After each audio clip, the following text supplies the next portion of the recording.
Hello সিনেলাভার্স, কি দেখলাম বস, একদম ফায়ার লেভেলের। না দে দিল পার দেসি নো। ধুরান্দার মুভির এই গানটি আসলেই ধুরান্দার ছিল।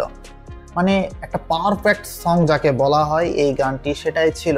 আমি যখন এটার গ্লিমস দেখেছিলাম, ফার্স্ট লুক ভিডিও দেখেছিলাম, তখন আমার কাছে মনে হয়েছিল যে আসলেই এই ধরনের মেকিং, এই ধরনের লেভেলের আর কি ম্যাটেরিয়ালস আসবে এই মুভি থেকে। আসলে পুরো ফার্স্ট লুক ভিডিওতে যেই গানটি সবচাইতে ধামাকাদার মনে হয়েছিল, সেই গানটি ইউটিউবে আসা মাত্রই একটা ফায়ার ক্রিয়েট করবে এটা তো জানা ছিল, তবে এই ধরনের ফায়ার ক্রিয়েট করবে সেটা আমি আগে বুঝতে পারিনি। একটা মুভি যেখানে বড় বড় তারকা থাকবে, সব তারকায় অ্যাক্টিং পটেনশিয়ালে ভরপুর, এ ধরনের হলে তো দেখতে অবশ্যই ভালো লাগবে। এখানে সঞ্জয় দত্ত বলেন, তার ভিলেনিয়াস যে লুক, তার যে ভিলেনিয়াস ক্যারেক্টার, সেটা বেশ দমদার লেগেছে আমার কাছে। অক্ষয় খান্নার সেই ভিলেনিয়াস অ্যাগ্রেসিভ স্মাইল, যেটা দেখলেই মনে হবে যে বান্দা খুবই মিস্টিরিয়াস। এখানে অর্জুন রাপালের অ্যাগ্রেসিভ মনোভাব অ্যাজ এ গ্যাংস্টার, তার যে লুকসটা ব্যবহার করা হয়েছে।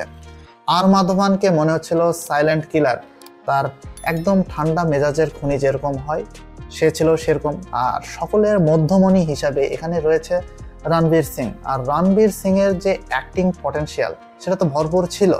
ফার্স্ট টাইম আমার কাছে মনে হচ্ছে যে এই বান্দা লং হেয়ার, লং বিয়ার্ড, তাকে একটা অন্যরকম সোয়াগে দেখানো হয়েছে। তার যে লুক, তার যে অ্যাগ্রেসিভ মনোভাব, সে যে ধরনের অ্যাক্টিং ডেলিভার করেছে এখানে একদম অসাম ছিল। বাদ বাকি গানের যারা গলা দিয়েছেন, হনুমান কাইন্ড তার র্যাপ ভাই ফায়ার লেভেলের ছিল। মানে একটা গুজবাম্পস ধরিয়ে দেওয়ার মতো যে বিষয় সেটা ছিল। যারা বলিউডে সচরাচর র্যাপ সং করে থাকে, আপনি হানি সিং বলেন বা বাদশাহ বলেন, তারা কিন্তু এ ধরনের র্যাপ সং করে না। হনুমান কাইন্ডের র্যাপের ভিতরে একটা ল্যাটিন আমেরিকান ভাইব রয়েছে। সেদিক থেকে প্রত্যেকটা কথা, প্রত্যেকটা সেন্টেন্স এই গানটিকে অন্য লেভেলে নিয়ে গিয়েছে। একজন ব্যক্তিকে তার যে ক্যারেক্টার সেটাকে বিল্ড আপ করার জন্য যে ধরনের এক্সপেরিয়েন্স প্রয়োজন এই গানে সেটা ছিল।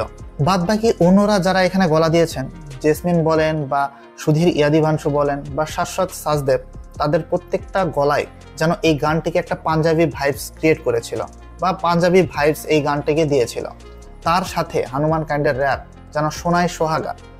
এই গানের যে অডিও এবং ভিডিও এত সুন্দরভাবে ব্লেন্ডিং করা হয়েছে, যেটা শোনার সময় আমার কানে যখন প্লে হচ্ছিল, একটা অন্য ধরনের গুজবাম্পস, অন্য ধরনের একটা এক্সপেরিয়েন্স দেখে মনে হচ্ছিল যে বলিউড হয়তো বা একটু অন্য লেভেলে চলে গিয়েছে।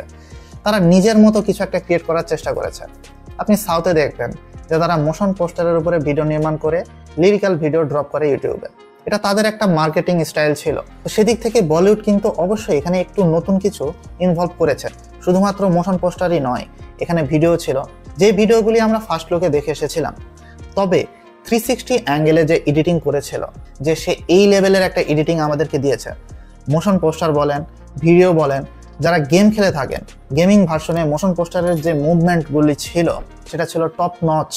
আমি বলতে পারছি না যে কি বলবো, এই ধরনের গান দেখার পরে এক্সপিরিয়েন্স করাটা আসলেই মানে মনে হয় যে বছরে 2-1বারই হয়তো এই ধরনের গান আসবে। তো র্যাপিং স্টাইলে যে পাঞ্জাবি সংটি এখানে ড্রপ করা হয়েছে, এটা আমার কাছে পার্সোনালি খুবই ভালো লেগেছে।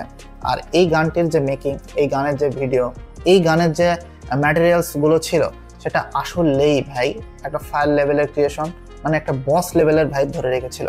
তো ওভারঅল আমার মনে হচ্ছে যে এখানে মুভিটার কনসেপ্টটাও অনেকটাই ভালো হবে।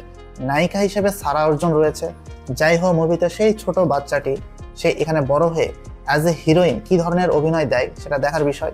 যখন ট্রেলার আসবে, যখন মুভি আসবে, তখন আমরা সেটা বুঝতে পারবো। আদিত্য ধার এই মুভিটি মেক করেছে। ডাইরেক্টর হিসেবে সে এর আগে উরি দ্য সার্জিক্যাল স্ট্রাইকটি ডাইরেকশন করেছিল।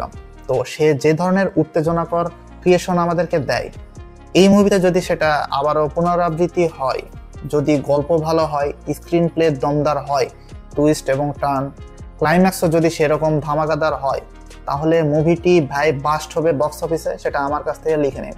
যখন 12ই নভেম্বর এটা ট্রেলার আসবে, তখন আমি রিভিউ করার চেষ্টা করব। আমি আগের রিভিউতে বলেছিলাম যে কথাগুলি, সেটা এখানেও বলছি, চাইলে আমার রিভিউগুলি দেখে আসতে পারেন আপনি।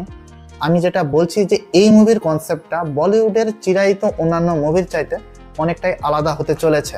তো গানটি আপনার কাছে কেমন লেগেছে, এই মুভির যে সকল কাস্ট রয়েছে তাদের সম্পর্কে আপনার যে কোনো পার্সোনাল মতামত, আপনার এক্সপিরিয়েন্স এখানে কমেন্ট বক্সে আপনি শেয়ার করতে পারেন।